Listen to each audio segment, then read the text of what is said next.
I think we need to kick this episode off with an apology. Miki, you can take it from here.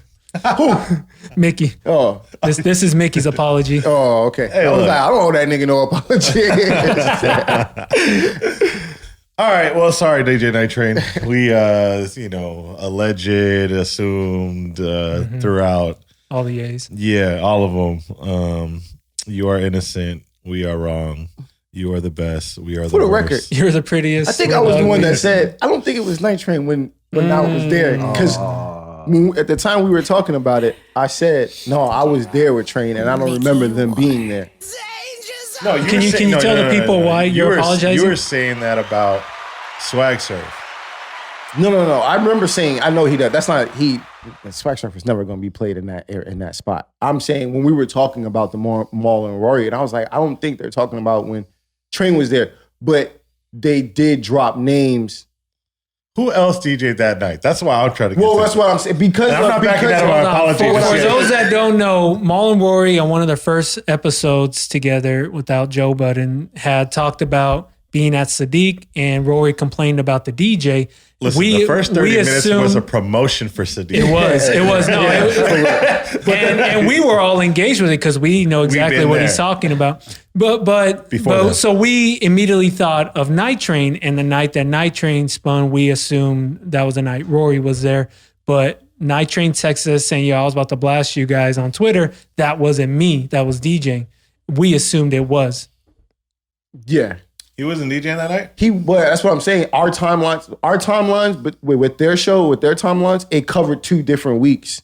No, I understand that. Yeah, so that's why I said I don't think it was Train that they were talking about was DJing, but no, Nitrane was for sure DJing. When because of the names that Maul and Rory were dropping at the time they were there were the same names that were there when Nitrane was spinning, because Wifey and I were there that night. We were talking about what you call it. So, and I remember seeing most of those names, and I don't remember seeing Maul and Rory. I'll tell you why I know.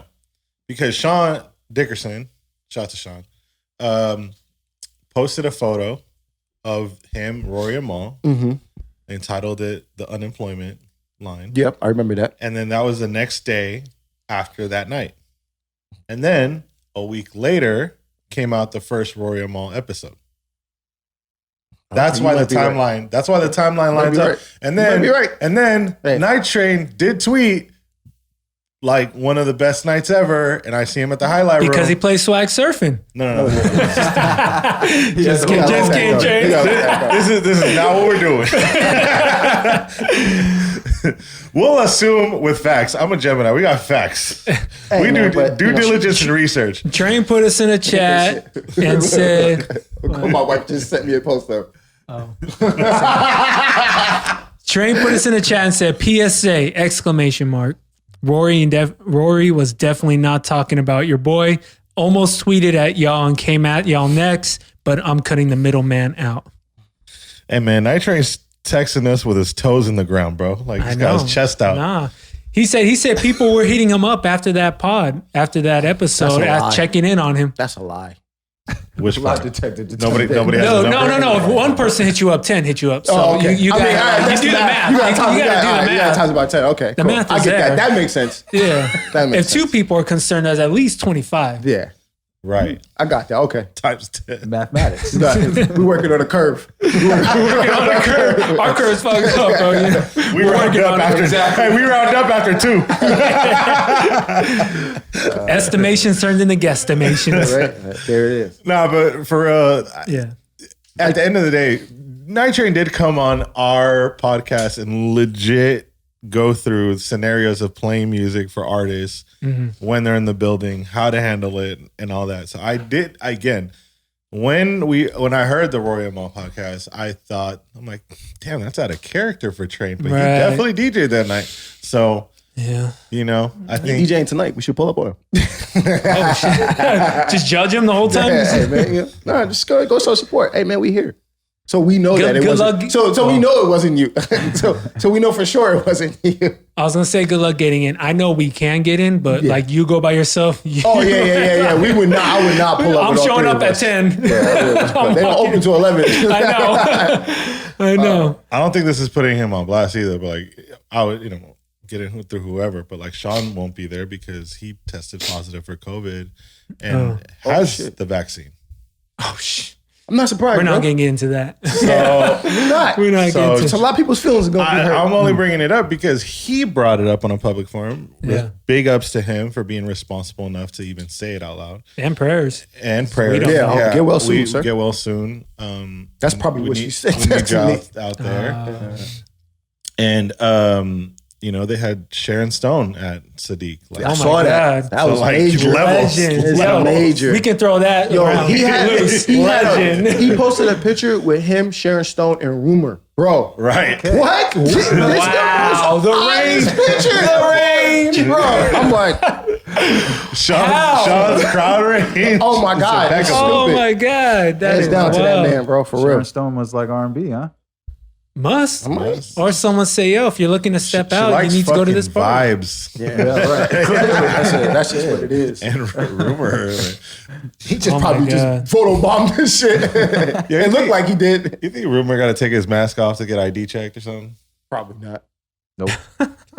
His ID is he's wearing the mask in his ID. Fuck 12, fuck 12. Just a little ski mask sticker.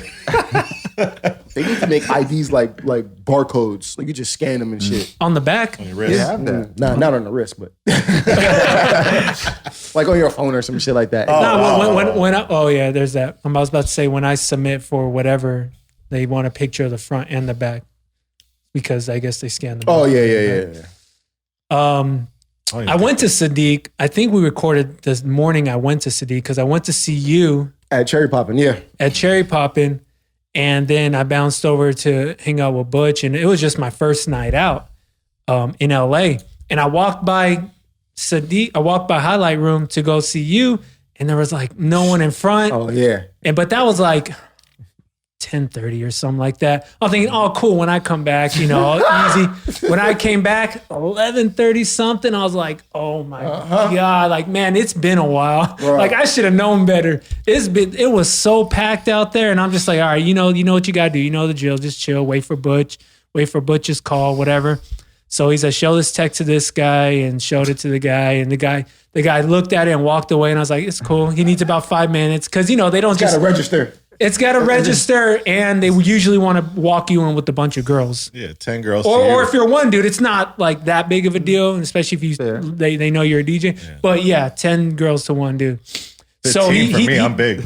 So he came back aesthetically. He walked me in, and I'm walking around there looking for Butch, and I see a girl at a table. Again, it's my first time being out, especially as a married man. I see a girl at a table. She looks at me and smiles. And I said, Joe, no, you will not play this game with these women. You are a married man. You are not about to go down this rabbit hole. I looked away. I looked back at her. She wasn't looking. Then I looked at her friend, and her friend smiled at me. I was like, oh, no, we got to get out of here. Where's Butch? I need Butch. So then next morning, I get a text from this girl who was a part of the booking team in Shanghai and say, was that you at Saadiq? I was like, oh shit, that was you. Because I recognized him, but I was like, no, I don't want to. Bullet. Huh? He dodged that bullet. No, he missed it. He missed his shot. Yeah. To get bullet. That was money. Yeah, that's money on the table. Smile back, Joe. So I was like, yeah, I thought that was you. So we reconnected, and she's like, I've been stuck out here for a year because I just can't get back into Shanghai. But I think I did the right thing by not entertaining those smiles because I didn't recognize those girls off the bat. So hold on. You can be friendly. Yeah. I just, again, all new to me. All first night out. You did a good job for your first time. I think I did the right thing. You handled it really well. And I invited those girls. I said, yo, I'm DJing so and so. Come hang out. But yeah, I think I did the right thing. You guys seen that? By the way, TikTok is the devil.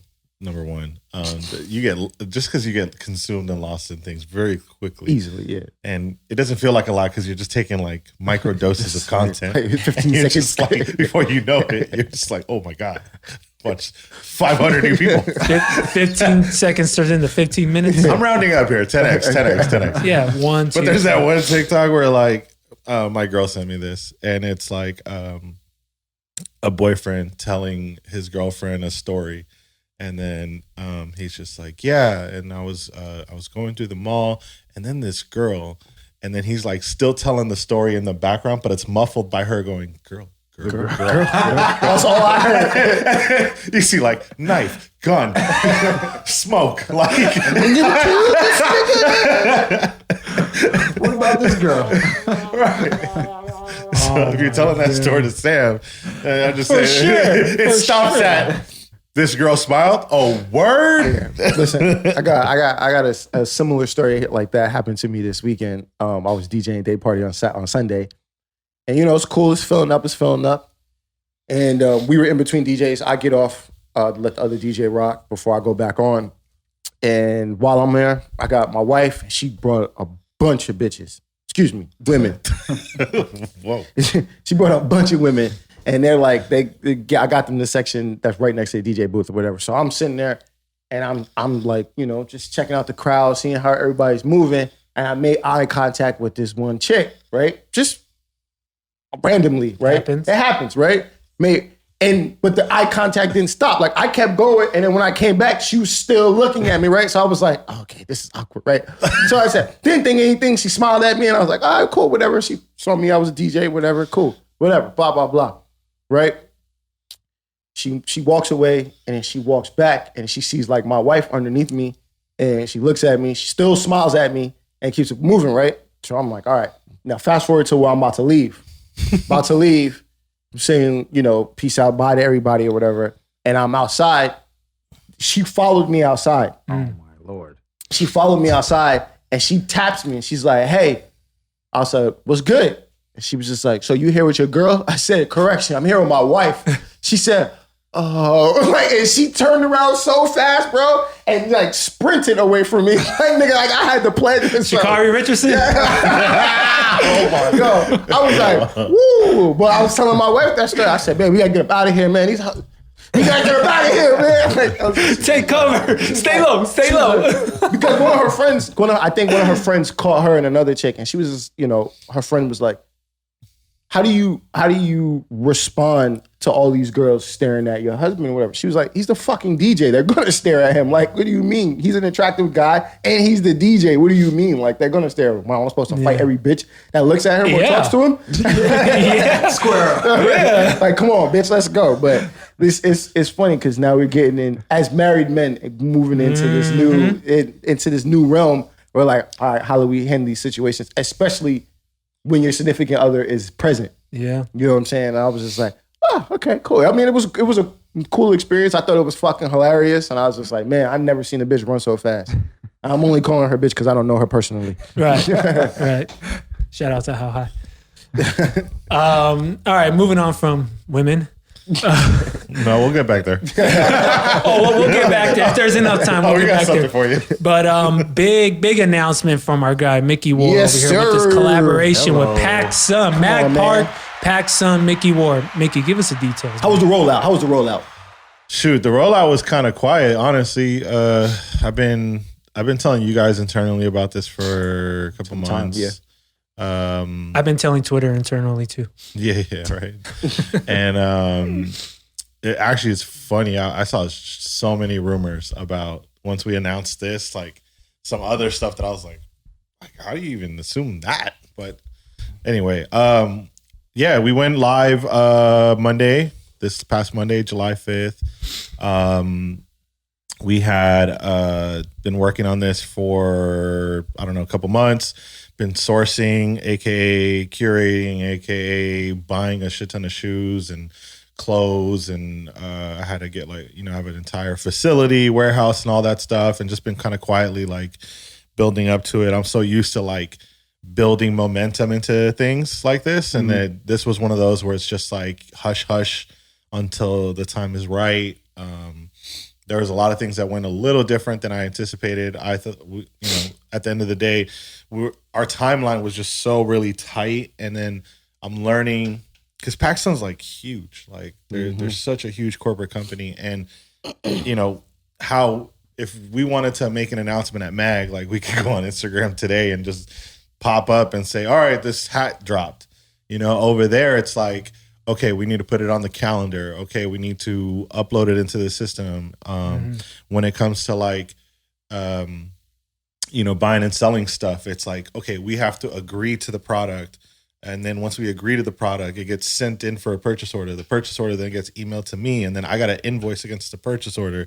And then once the purchase order arrives, then I got to package it. And then the package has to be for that individual product. And the individual project has to get processed. What a process. And then each item is like, thoroughly and like,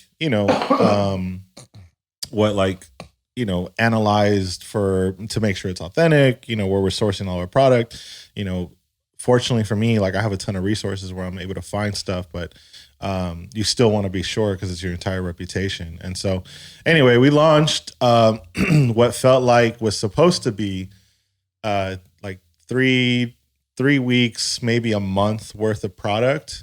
And we sold out 80% of it in the first 24 hours. Sheesh. And so that was something definitely didn't expect. The announcement was funny because it was literally just a newsletter and an IG post. And then the IG post was kind of slow, like on PacSun. And so that was like the first thing everybody saw. People were, obviously like people who mess with me, like showed a lot of support. They pushed it out. They let the world know. But there wasn't like, I don't know, like any real controversy. Then Complex Sneakers posted that we had resell shoes on PacSun. And that thing went crazy. Like, I think the last I saw it had like 80,000 likes and like yeah, I saw it. Whatever, hundreds of amounts of comments. And I'm not gonna front, like I didn't want to read any comments because I could feel the energy. Bro, it was hilarious. No, it was fucking hilarious. It's a lot of funny comments, and I'll give it to them because if I was like in the other seat, like I wouldn't be saying some of the things they're saying, but like I get it. You understand it. And that's what I wanted to ask you. Like I know you and Mac Park are used to the let's say backlash, scrutiny or whatever, being a resale company or whatever. I know you guys are used to that. Y'all get that shit on Mac Park every fucking day when y'all post some shit. Every other day. But was PacSun ready to receive that type of backlash, especially at the numbers that they received it once Complex had posted it on top of what they posted it? It's funny. I was talking to the vice president, and he was like, I figured Complex would pick it up. And I was like, well, I'm glad you felt that confident because I was like, I didn't know how it would translate, And I was well aware that there would be a lot of culture vulture accusations and whatever else. And here's another thing that I really know is that nobody reads fucking captions or descriptions because everybody, 100%. I would say half of the comments were, well, how do they know where they're getting this product from? Like, fam. It says it right there. Read. That guy. It's that one guy on TikTok. It's like right there. Reading is fundamental. Yeah. And so like people just don't get it. And I think it was just important for once people read like the description and once people understand what we're trying to do. And, for our listeners who might not know like the whole situation, basically it's a partnership between PacSun and myself. Actually, Mag is not involved. Okay. So that's another thing that a lot of people are tagging Mag and doing whatever. So like it's really between me and Mag. You and PacSun as an individual. I gave them the authority to say that it's me from the Mag part. Got you. So that there's that affiliation. But part of that just has to do with like some, business stuff behind the scenes that we got to keep clean. Also an opportunity for me to really like step into new opportunities and roles. And honestly, man, it went really great. It was fun to read some comments and then just say, because y'all know me, like I'm a clap back. I know you did. That's why I was like, I'm about to go see what these comments are like. You got a lot of clapping back to do. I'm looking at these. You got your day cut out for yourself. For the first like 30 seconds, I'm like, what are Joe's doing? And then because he does that to me. And then as he kept going, I'm like, oh, he's for sure reading comments. It's a lot of comments. A lot of comments. And they're like, they're saying a whole lot of things. You know what I mean? A whole bunch of nothing too. Yeah. Oh, and Twitter was worse. Like, I didn't worse. That was like, Twitter. Bro, Twitter is so underrated. Like, if you search the right things, oh my God. Like, they were the first to react. And then, I mean, there's a couple dudes on YouTube. Obviously, my boys, like, you know, I had a couple guys, I sent them out some stuff. They reviewed their whole experience. It was really great. But I will say there was this one guy, he said, and this is what I anticipate, because this is also why I'm not like celebrating so crazy. I'm just... You're not going to go buy bottles tonight? No. I ain't going to do that anyway. We get them shits for free. Comp life. Comp boys. But no, there was this one dude who's like, oh yeah, I mean, like a lot of people are like, oh, all right, like big ups to Mag, big ups to Mickey, but now you guys got a target. I said, fam, we always got a target. Like, what do you think we do every day posting on our Instagram? What do you think we do every day buying inventory? Like, we've been taking on this smoke for the last 5 years, 6 years. And the reason why PacSun partnered with us specifically, not to say that we're any better than anybody else out there, but the reality is our track record is pretty clean. Like, I was literally talking to my good friend Kais, who's really large in the sneaker community, and in the 5.5 years that we've been in business, we literally had one incident, and that product never left the store. You know what I mean? Like, and that happens more than people understand. Like, we've had product that has come in, and our staff will buy it, right? Because I'm not here all day. It's impossible, right? And I'm also not like particularly buying every single item for PacSun, but I am verifying every single product. And we've had stuff come into the store, a staff member will buy it, depending on what the range was. And then when it gets a second or third verification, you know, then we'll stop it if it's something that's not true. But I'll say for sure, like, our failure rate is under 2%, 1%. Oh, wow. Maybe that ever when it comes to actually purchasing something. When it comes to selling anything, like, from my understanding, like, we've never let anything go out that was not authentic. And that's the pride we take in. And that's the reason why we're willing to take this chance. And obviously there's, like, you know, some good long-term opportunities with the company. And, you know, we're hoping to launch online. And I felt like the original idea for this project was your flashlights. The original, you recorded? Yeah. It's all subtle. Behind the scenes. Subtle, but not really. D'Angelo Russell. Don't be that guy. We ain't forget. So I mean, the initial goal for this was to actually go in store, which is why we felt for any of those people that want to compare pricing, which I also saw that was a big part of the comments. Yeah. You know, I was reading the that number one comment. PacSun is taxing. That's what a lot of the comments say. Well, most of the guys that are saying that they're taxing don't pay their taxes. So Exactly. At the end of the day, like, you know, a lot of people who are complaining are also not our customer. In the sense of, like, they're not the guy that's gonna buy for convenience. They're gonna buy for a deal. And that's fine. Like, we have all types of customers at Mag. We try to cater to all of them. Though that customer might be best fitted for a used product, you know, lightly used or more used to get their deal. But the chance that, or the angle that PacSun and myself, you know, we saw the opportunity is, like, at the end of the day, PacSun sells some of the best brands and currently the most affordable, culturally relevant brand essentials. And that sells out immediately and people resell themselves. And, you know, we just felt like, oh, complete your outfit, you know, on the same website. What we didn't expect was for all the product to be gone, like, so quickly. But the overall goal is to continue to fill that void where it's like, okay, you guys can come in. Because I was really like, I'll be transparent. Like there was like one pair of shoes I was telling my girls, like, babe, they're your size. Do you want to buy them? I'm like, because when I priced them, and that's the other thing too, right? Like I told you guys all the steps that with working with a corporate company. If I wanted to change the price on something, oh my God, like it would take a week. Right. Jeez. If I wanted to change the price on something on Mag, I can go on my phone and just just update it. Right. Like, oh, the market dropped. Like one of these shoes, they're, Kanye wore this. Now they're up. So I can change the price to make it higher. Mm-hmm.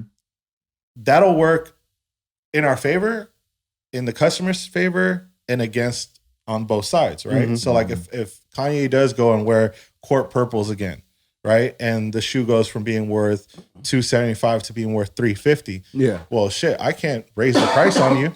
Yeah. Like, yeah. Now it's your opportunity to just go clean us out. Yeah. Yeah. But that's part of it because at the end of the day, PacSun and myself put it out there at a price that we were happy with as far as like the margin. Mm-hmm. So that's your gain. Yeah. Now, vice versa, if a shoe tanks like a Supreme Air Force One, a size 6 was worth at the time on StockX $270 something. Yeah. Right. But then you go on StockX and the lowest ask is $200 or $220 something. And then we have it up for $350. Right. Then now we look crazy until somebody buys it. And they sold out. And they did. Because when I told my girl, I was like, babe, like, I know you want those shoes. Like, do you want to support? And she was like, oh, I'm down.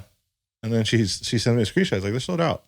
I was like, Damn. She's like, and it wasn't me. It wasn't me. I'm letting you know that right now. Yeah, so it's crazy. That's dope though, man. Yeah. Let me ask you this. As far as like PacSun actually selling Nike products like shoes and stuff, how does this affect their relationship? Does it at all? There wasn't any relationship with Nike anymore. No, they haven't had an account in a long time. They had an account with Adidas though, right? They do. Yeah.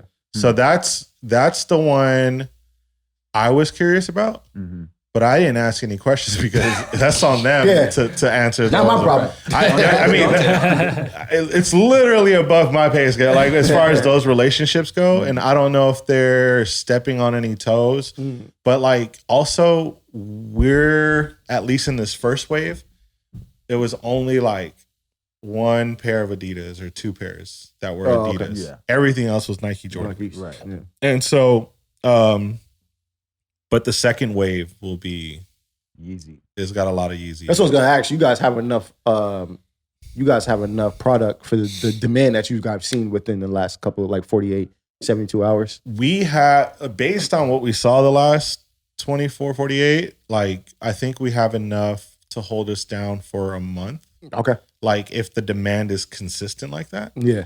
But that's because we thought that one day would be 3 weeks. So now what felt like 2 to 3 months worth of product now starts to feel like 2 to 3 weeks. Got you. Or a month. And so I do have that ready to go. Okay. It's just about that whole process I talked about. Yeah. Like we're still on step 1 where like everything I have is approved to be purchased. But I still don't have, like I can't invoice for something that they haven't sent me a purchase order for. So I'm waiting for that step. Jeez. And then when I send that step, like. So what's realistically, if I'm a consumer and I buy a product on there, what's my wait time on receiving it? Yeah, so that's a great question because I think that's the other part people don't understand is we're looking for the consumer that wants convenience in their time, right? Time is money. Straight up. So 100%. Yeah. And so when people are comparing things to StockX, like StockX, if you see the price 200, right, on there on the lowest ask, and then you click buy. After you click buy, and you'll see processing fees of, I think it's like 5%. So call that 210. Yep. And then 210 tax. Plus tax, right? Because shipping. California, so that's $20 plus the shipping. So that's 225 plus the shipping, right? So now you're at 240. So your 2 is to 240. Now let's get rid of the tax because that's going to change based on where you're at. Where you're at, yeah. Yeah. So then really you're looking at like 225. So that's a 10% increase or 15% increase from the original price. We're going to probably on a $200 shoe, we'll probably land somewhere around $250, right? And so you still have tax, but shipping's free. Oh, dope. On anything over $100 on PacSun. I'm not sure if this is actually a question I really need to figure out, but PacSun does have a rewards program, and they do give out a ton of points and they give a ton of discounts, discount codes.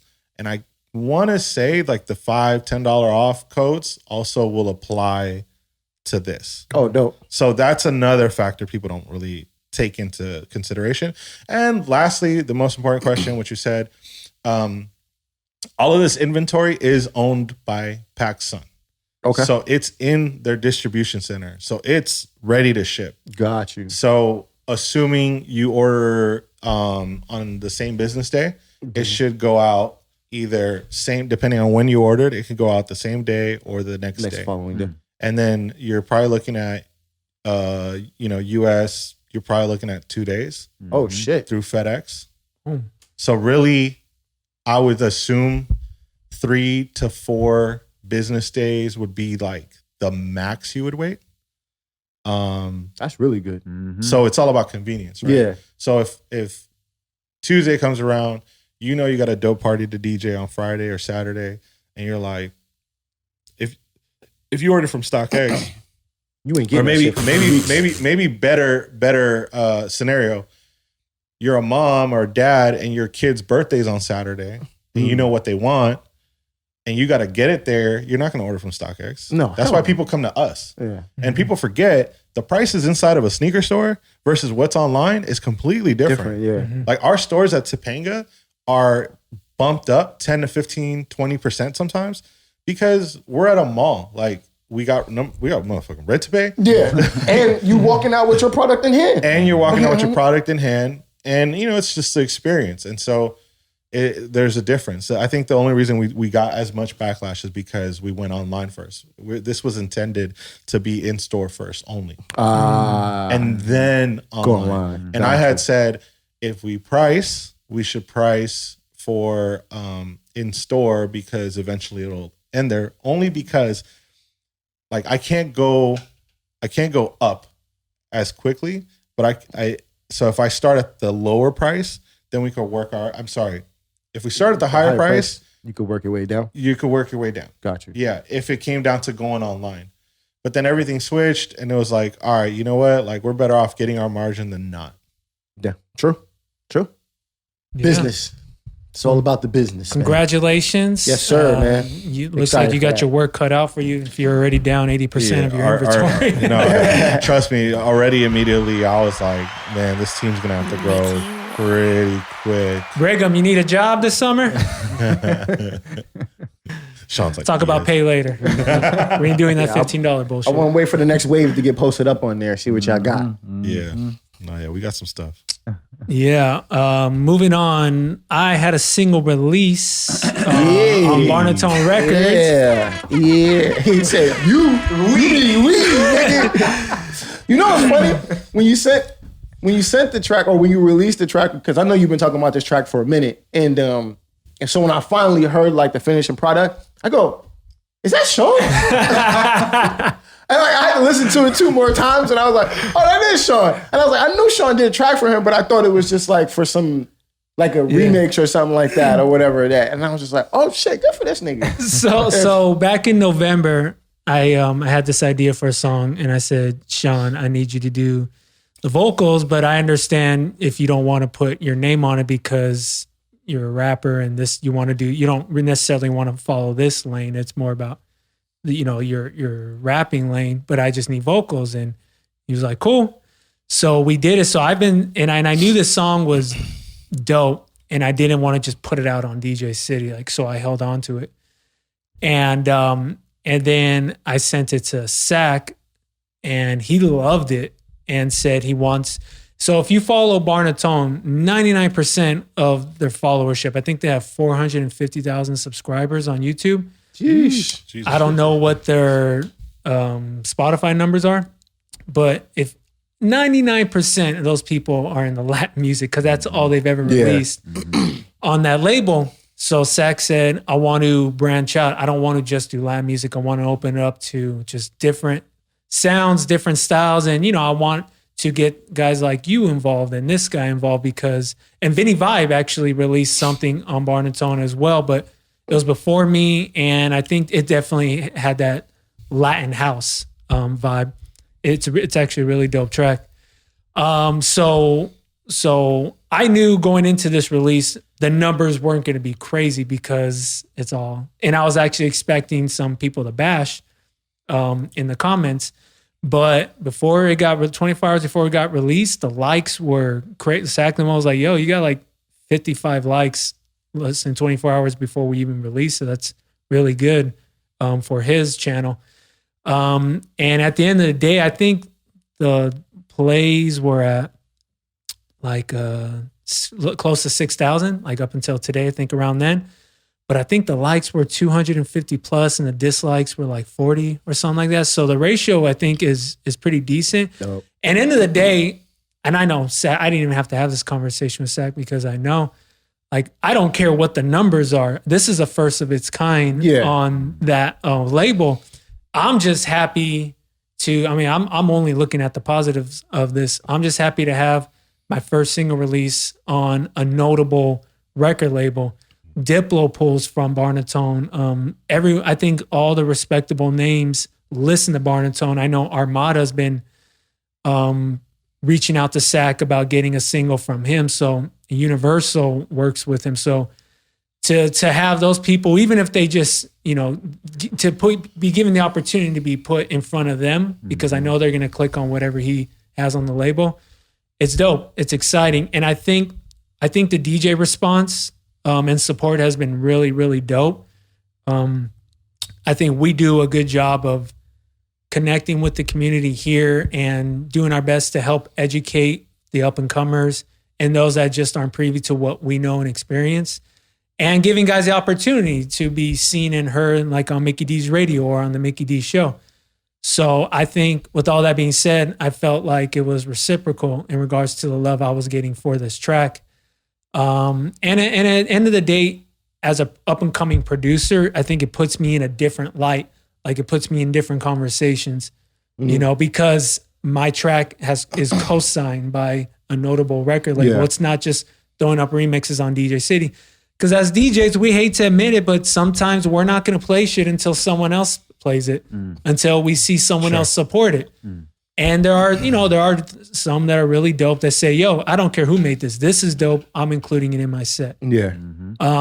So whatever side you're on, doesn't matter. I appreciate the support. And then just overall, this is a really dope feeling. And Sack loved how everything went and wants to do more. Yes, in regards to, if you guys are pocket watching Sean, I told Sean, why you would do that. I told Sean, end of the year we'll figure something out. But now that it's on the label, the splits just got smaller. Listen here, baby. The splits just got smaller. So, hey, but if this gets a commercial, go run that up. Yeah, listen, I'm his manager. Right? Oh, okay. Yeah, I'm his manager. Talk to him? Yeah, you come talk to me. It's on. And we will work out the percentages.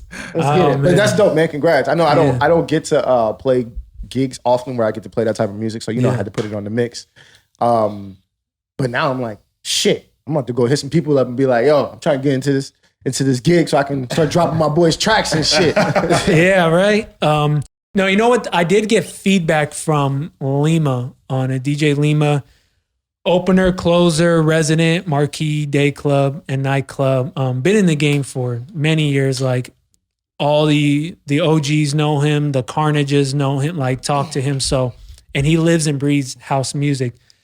And he had really nice things to say about it. But he said, if you don't mind, my only feedback is to let the track breathe. And what he means by that is, I don't know if you guys have noticed with the music that's been coming out within the last year or two, house music, there'll be a big drop on the one, and then it's just drum and bass after that. I guess drums, patterns, and bass after that. Then there's a random bleep or something like that. And I'm so used to, and I think we come from the era of big drop, big horn sounds after, following it up to keep the energy going throughout the 8 bars. Drum roll, and then here comes the hi-hat for the next 8 bars. Same rhythm, same pattern. It's that Dutch house shit. Yeah, like whether it's Dutch house, big room, horns, saw waves, like all that, we're used to that dun dun dun dun dun, whatever that is.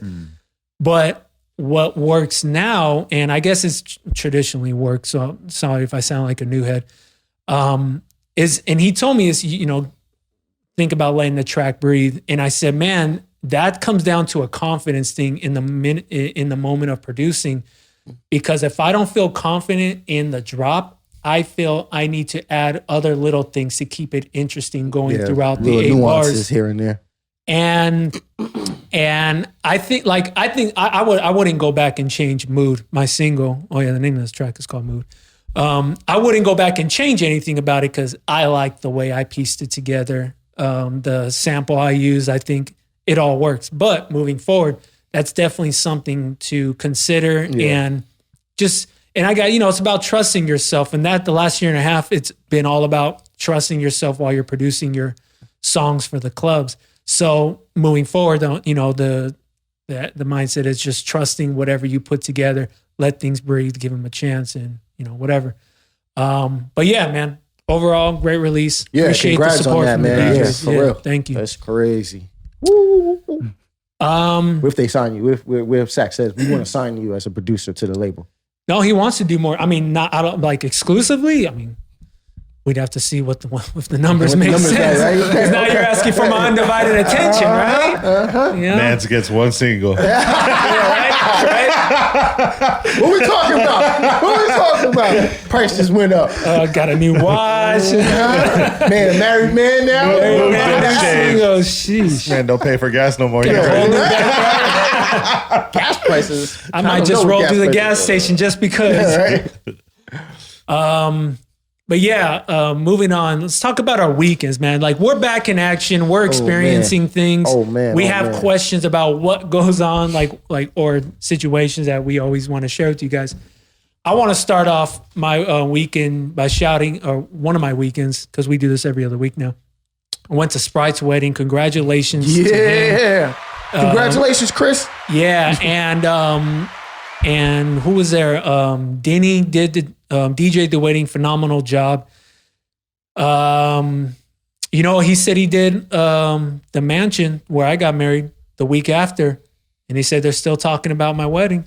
Really? Yeah. He said, "Yo, man, you did something right because they're still talking about that wedding." I'm thinking, that's Red Food. You brought Red Food. Yeah, right. Oh yeah. So I haven't seen Splice in a minute. Shout out to him, Julian R. Michael Basic. I had great conversations with these guys. Dope. I ran into a few of my exes. A few? Goddamn, nigga. And by that, I mean a sleeping giant. I thought there was go-go boxes. Yeah, that's what I was Wait a minute. Sam was with me. Shout out to her. Right. And speaking of her, so we had that wedding, and then the next day I did members in downtown, or it was vice versa. No, not members. Yeah, members only. Yeah. And so after that, the Sunday night, she said, "Look, moving forward, I'm only going to do one of the events that you're doing for the weekend. I can't do both. Like, my weekend's gone because of that. Because after members on Saturday, she had to regroup Sunday morning and afternoon and get ready for the work, wedding. Yeah. And then on Monday she feels like ass during work. But that wedding was like a 2-hour drive, 2+ hours to Fallbrook. Oh shit. So it definitely took a nice chunk of her weekend. I mean, how often are you gonna be doing some shit like that? No, for sure. You know what I mean? For sure. But still, it's like, we're not young like that anymore to where we can bounce back on a Sunday. Yo, we are not. It takes me 48 hours minimum to recover from this shit. Listen, Yeah. I'm at peace making my coffee before coming here. Hey, listen. Yes. Things are different. Yeah, no, it's different. Different mindset, man. Our bodies are different. Our heads are different. No, but yeah, I had a great talk with the Sleeping Giant guys. Shout out to them, Fresh One and Troy. Real good catch up. And then so that brings us to members. So this is I've never done this venue before. This is a rooftop on top of the Mayfair Hotel in downtown LA. The Instagram looks immaculate. It's like the vibe they're going for. They want you to feel like you're walking into Ibiza, and there's poles on this rooftop, and it's very like Eastern European. So when I get there, the walkthrough is amazing. It's decorated. It looks incredible. And I'm talking like this is such a baller situation. $55 appetizers, sushi yachts for $700. I think we kept the same. We ordered a 40-piece sushi for like, it was like $77. It's like the raft. Yeah. I took the kiddie pool. I said whatever the blow up that you put in the kiddie pool. Without the paddle. Put the lifeguard raft. No, sir. No, we ate good. The food was really good. Shout out to Zen Freeman. He opened, or I guess they double booked us because I was originally supposed to be at Pachira, their other venue that looks incredible. That's a new venue, right? Yeah, that one's like has a Brazilian theme to it. It looks really dope. Shout out to Butch. Him and his team just took over. But that's mostly hip hop over there, right? That's mostly hip hop. Here's the thing. So these guys had never heard of me, but my friend who I've known since childhood reconnected with me in like 2012 at Marquee, and then now he's in this house downtown LA scene. And he said, I want to start getting you booked. They trust me with bookings. I want to start bringing you in. Can you put a mix together for their hip hop set? And I got no ego. Like, if they haven't heard of me, sure, I'll put a 30-minute mix together. But they said they wanted all Vegas hip hop style. Okay, that's easy. You put in some remixes, you got your whatever, like just whatever you can imagine Dre's at Vegas, right? Yeah. In LA, they go a little deeper, or in Hollywood, you can go a little deep, or you have to go deeper. But I'm thinking, that's easy. It's like white promoters, white crowds, swag surfing. Yeah. Mm-hmm. Something I can do that mix, no problem. So they liked the mix. They wanted to, they were getting ready to bring me in. And then I find out through Instagram, the members only account, I'm DJing at members only, not Pachira. But then I started to see who they were bringing in, Mark the Spot, Orator. This was before they added Butch. And I'm thinking, okay, I know what kind of crowd they're going for. Like, this isn't just going to be your Vegas hip hop set. Yeah. I mean, you could, because I don't think it's like High Thursday or Bootsy, whatever their hip hop night is now. Right. Like, it's not that, because I think it's more mixed. Yeah. But, with Butch coming in and Mark the Spot being a resident, it's like, all right, like, I need to stay over here at members because that's not exactly, like, I know where my lanes are, and if, whatever. So we end up getting double booked, and I actually had an issue hooking up to the Pioneer 900. It's an older one. The mixer actually is beat up. It sucks. So I had to play internally. Oh shit! For a few hours, but in the night it worked out. It was cool, and I was talking to someone, talking to Beso, and someone else, and they were talking about shitty LA DJs and Hollywood DJs. And I'm thinking, now, am I biased, or all the LA DJs I'm cool with, I think they're good. Yeah. I think, isn't my, because I think about Nitrane, he's good. Butch, Beso, like all these guys are good, better than good. They're, obviously you guys are good. But I noticed the guys that I don't really talk to kind of suck. And I don't know if it's because they're more laced in that Hollywood world of, it's not about programming or skills. It's just about who you know, and knowing the right bookers and promoters and girls to get to DJ these venues, or I don't know, but it's just a thought that's kind of been rattling around in my head, because I've been to some of those elite Hollywood nights in the past. Like in my head, I'm like, this fucking guy sucks. Plain and simple. He's here every week. This dude sucks. And then I think about his relationships, and I'm thinking, all right, maybe. And to be honest, a lot of these guys don't make it out of, and I'm not talking about the guys we know and the guys that do the hip hop nights that I've been to in Hollywood, because I think those guys are capable. But some of these other nights, these guys don't make it out of Hollywood. Like, there's a few guys that have made it out of Hollywood and continue to do well outside of Hollywood in the last 10 years. Yeah. And most of these guys don't. They've tried, But then when they try, they realize they're not surrounded by their besties and their bottle popping friends, and they suck. Yeah. So yeah, again, I don't know if it's just my relationships, my bias or not. Maybe. But like, think about like everybody's different. Think about. I mean, this is me obviously looking from the outside in, right? Like, but like Nitrane, right? Like Nitrane was like not really put on like that pre-pandemic. Like he was making his moves towards the end. Yeah. And then I felt like his entire calendar really switched up right. And again, I don't know everything that Nitrane is doing behind the scenes because he's doing a lot, but he's curating dope parties. And then when finally given the opportunity to do a party like Saadiq, I felt like that really switched up his like demand and his like credibility. And, you know, once he became that guy at that party, which is the party, right? Arguably, like, or one of the parties, you know, then you started to see his name everywhere, right? And him being in demand to be everywhere. Yeah. And I think you're right that our circle is like filled with dope DJs. One of them being on this podcast that, you know what I mean? When finally given the opportunity. I appreciate that. No, I'm just saying like, it's straight up, right? Like, but because people, yes, they have the relationships of years upon years and they're so used to shit. Well, yeah, you're probably complaining about the same records and the same sets and the same combos being played because you're booking the same motherfucking DJs. Like once you finally start to bring people in who understand what that mix looks like. And who are hungry. Yeah.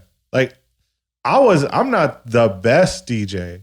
I have confidence in my sets. Like, and I was able to infiltrate Hollywood at a decent speed because I had a fucking ace in my sleeve with the store and the brand and my relationships and, you know, people who it makes business sense to work with me. Yeah. But, you know, at the end of the day, like how, you know, I don't know, like I get what you're saying because so many times that we've been out and you're just kind of like, fuck, this party is like, it's got all the potential, but if someone else who, this is not an attack on their character, it's just an attack on their DJ skills. Right. Always. You know, like, let's keep that real. Like, bruh, like, it's 2021, bro. Like, stay under plus 8% on your CDJ. But do you blame the DJ or do you blame the person that continues to book them? Both. It's you got to be accountable, I think, as a DJ, but no, 100%, it's the booker.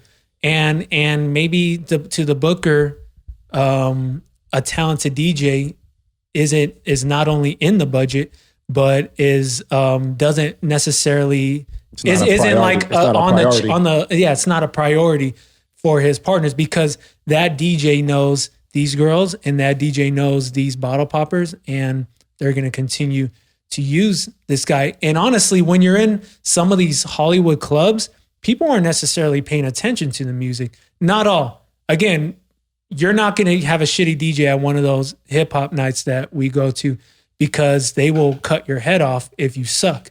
And everyone in that motherfucker will let you know.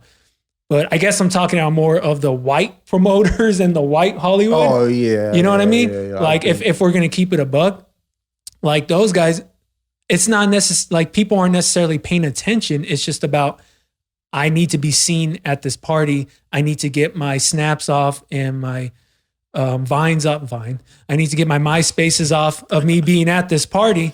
And that's all that matters. Like if you tell me the DJ's dope, I believe you. Even though he might suck, I believe you. Yeah, he's the best DJ out there. What was it about his mix, that you like? I don't know. He was just dope. But it's like, you know what I'm saying? Like, you ain't paying attention because you don't need to pay attention. Somebody else probably told him that we booked him for $400 and we're saving money and he's bringing in bottles and he's probably not even getting a cut of those bottles. So.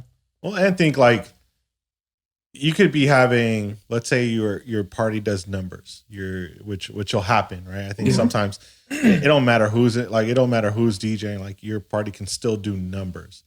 And the one girl that's talking to the promoter could be like, man, this DJ is great. Yeah. Right? Because she likes the songs he's playing. Mm-hmm.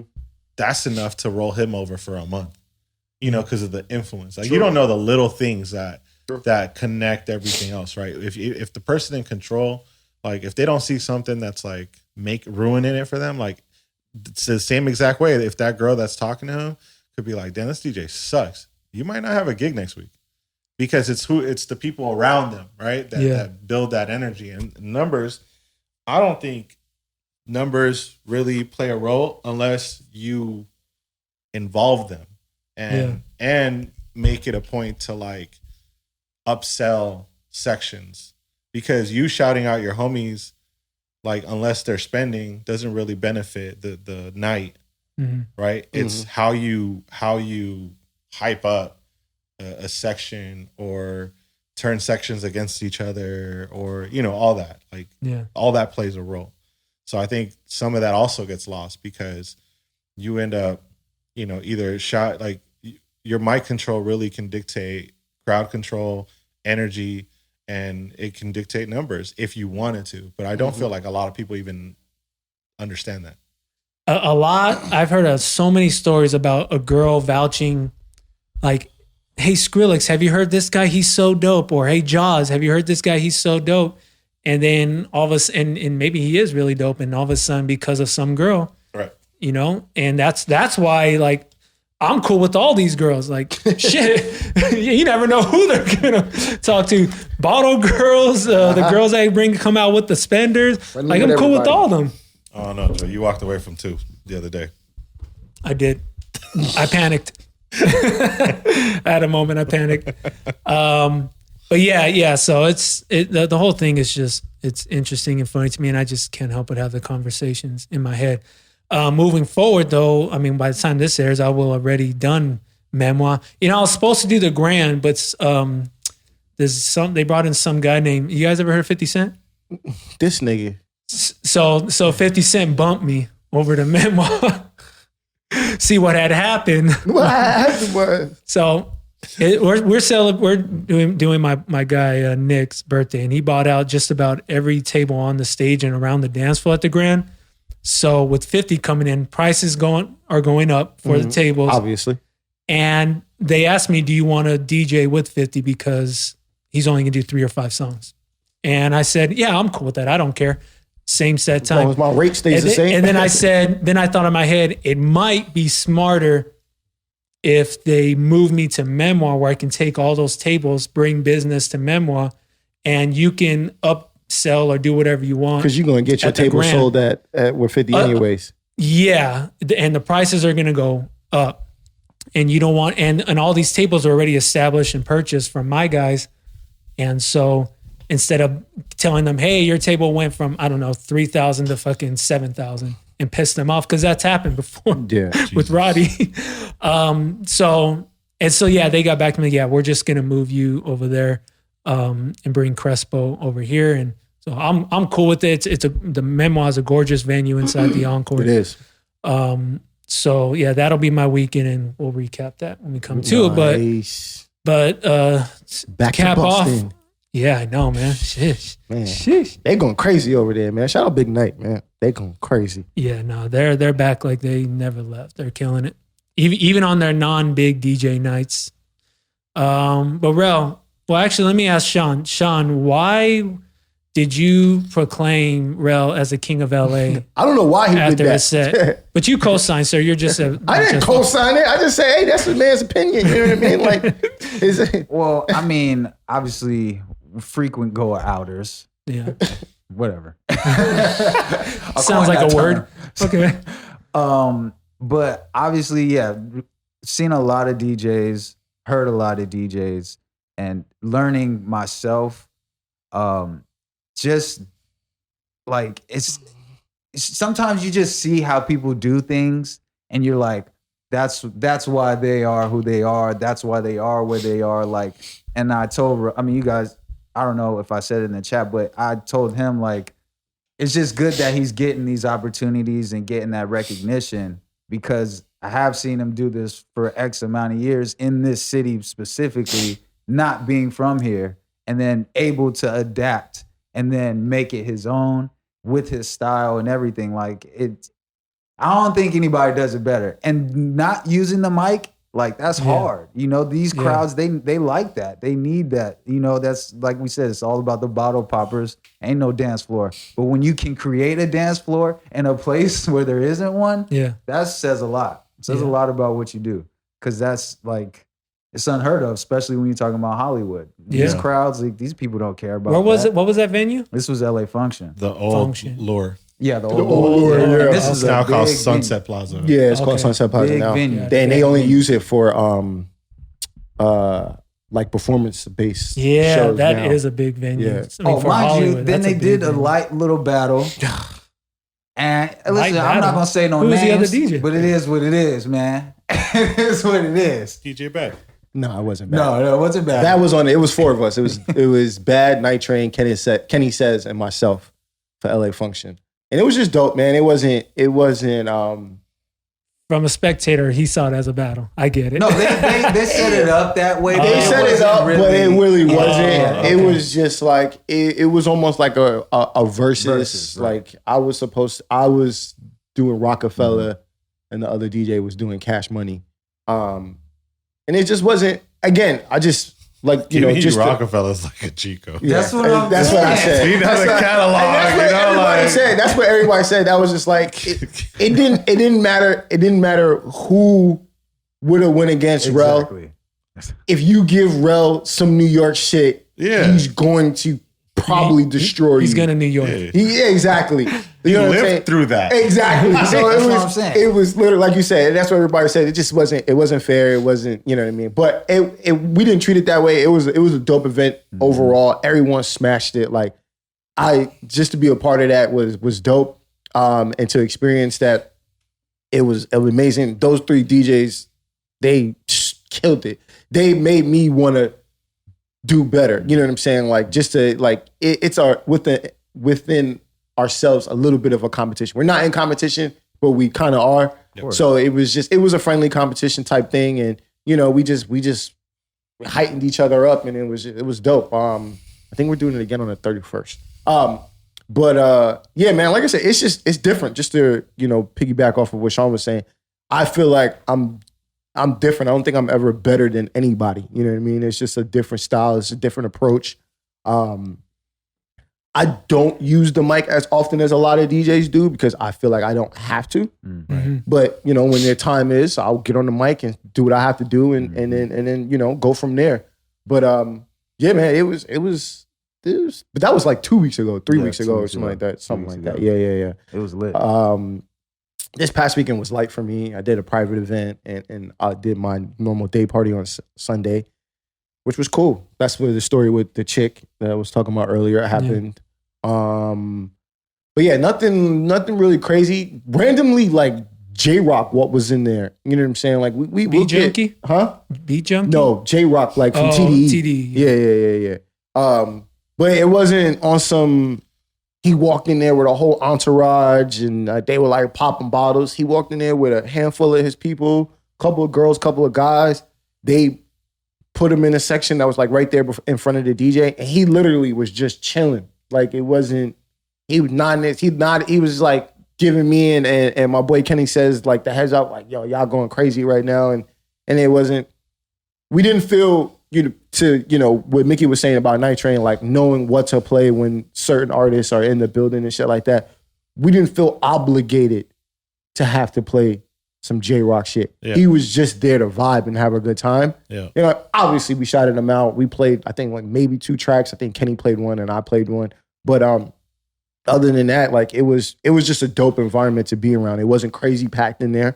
There was a good amount of people, and everybody just had a fucking good time. And he was just like, man, he was in there just drinking with his people, talking to a couple of girls, and that was it, man. I was just like, oh shit, man. I was like, that's the type of shit, you know what I mean? Instead of just being like, oh shit, this person is here, and all that anxiety starts to kick in and shit, and people in your ear being like, yo, this person is here, this person is here. Okay, do you want me to play something of theirs? Like, all right, so but yeah, so other than that, man, yeah, it's been a cool ride.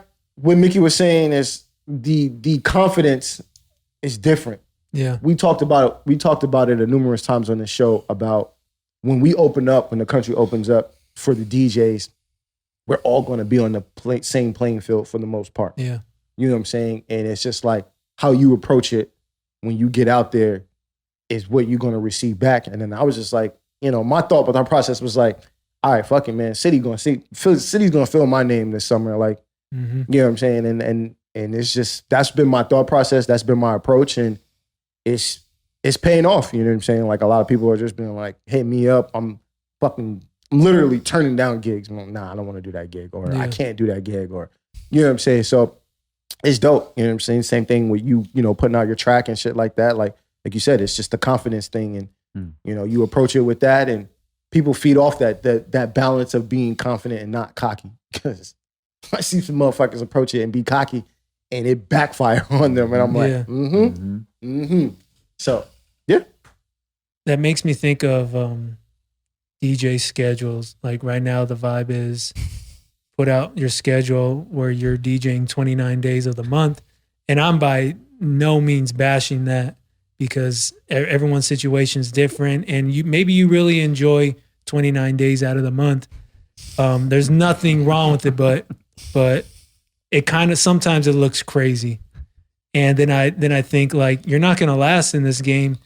Your longevity is short, because you're going to burn out, especially if you drink or some of you do drugs. Like, you're going to burn out. And I get it. You got to get your money, and you got to take advantage of the summer, because these summer, you know, it's 3 months out of the year where you can go crazy. But yeah, those monthly schedules are crazy.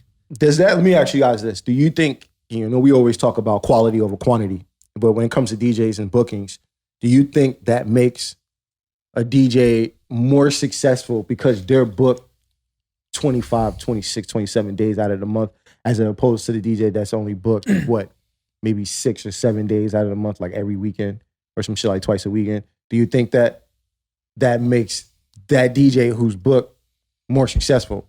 Now, we could talk about the type of, yeah, that sucks, doesn't it? the type of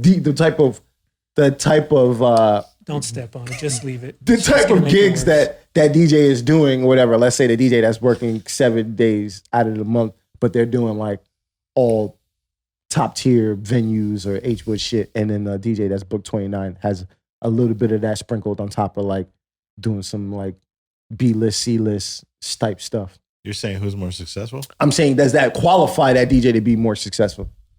Success is defined by your own expectation. And your happiness. Yeah. So let me break this down the best way I can, and I apologize if I sound like an asshole, but this is if you're gonna apologize, you're gonna sound like an asshole. Let's go. You're an asshole. No disrespect. We want the smoke. So it's about the optics of it all, right? If I show you that I'm DJing 29 days out of the month, I'm showing you that I'm capable, I'm busy, I'm wanted, I have attention, etc. Now, for those that aren't hip to how this game works, they're going to say, ooh, dope, that's cool. I wish I had your schedule. I wish I was that busy.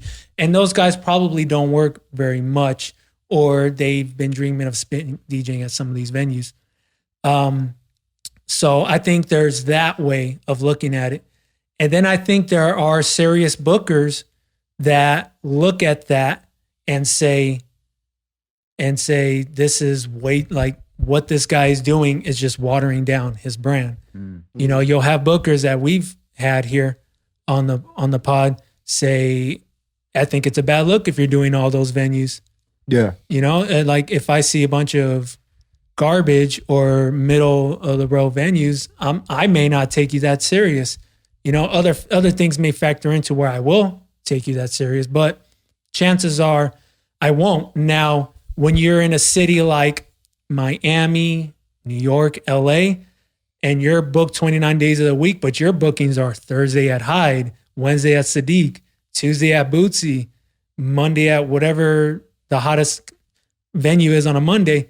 Sam's Hofbräu. Sam's Pop. Sunday at whatever at Penthouse. Like if your 29 days out of the month look like that, Avenue, New York, right? Like there's Lavo. If you have that's a whole different, you're a different animal. You're the man in my eyes, because I mean, you can choose to not do those gigs. And I don't know what they're paying. Maybe they are only paying $300, but I think that's a way better look and can put you in a position to be in more demand, because look at how serious your bookings are. Yeah. This isn't the pub or the taco spot or whatever. Like, this is serious. And again, I understand every DJ's living situation is different. You got bills to pay. You have kids at home. Wifey lost her job.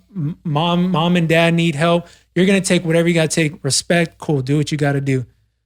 But if we're talking about from a branding standpoint and the optics of it all, I think it looks kind of crazy when your schedule is laced like that. Now, if you show me someone's schedule, and this is my bias because this is my philosophy and how I work.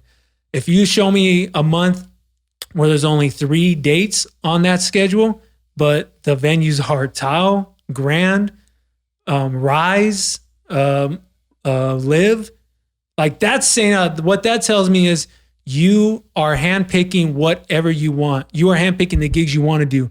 If Live is after you, chances are there's 100 other venues in Miami or in Florida after you, and you probably said no to them. So when I see only those top tier venues on your schedule, that tells me how serious you're taking this.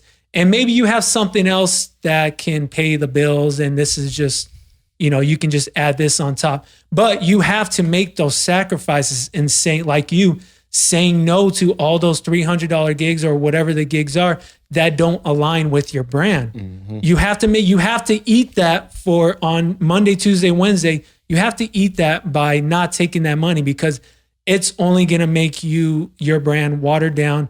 And I think the bigger money making opportunities, there'll be less of a chance to get those opportunities. So that's my long answer for that. Yeah.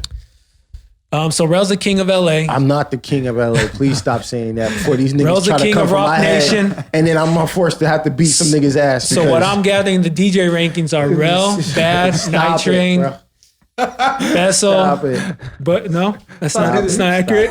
Stop it. I'm like 25. Listen, this is not. I don't DJ in LA, This so is don't not even me saying this. So don't come from my head when y'all want to go on Twitter and start chopping niggas' heads off. Make sure you go for DJ Dainjazone and Andre Cox. Underscore. Yeah. What's happening? I'm not. You got saying 2 underscores in there? No, let me tell you something. This is what I think Rell needs and guys in Rell's position need. Moving forward, and this is tough, but moving forward, you need that super promoter to take you with him. Like when Supreme Team used to have their Tuesday nights at Supper Club, they had Bad with them, right? Guy, yeah. And all I heard about was Bad this, Bad that, Supreme Team, best night of any club any day of the week. Mm-hmm. So, and I know you're with Supreme Team and they got you, they book you, but I think whoever the next promoter is to branch off to do his own thing or whatever, because you think about it, every promotional team has their guy. Butch has himself. Yeah. Bessel has himself. That's what I'm about to Supreme do. Bad. Eric Dickerson has Sean Dickerson. Eric Dickerson was a football player. Yeah. He's retired. He don't promote, but Darrell Boykins does. But retired. Dickerson has his guys. Dre Sinatra will do every dope venue because he's Dre Sinatra. But I think because you're in a different situation, you need that promoter, and guys like you need to have that promoter to really get it on and popping.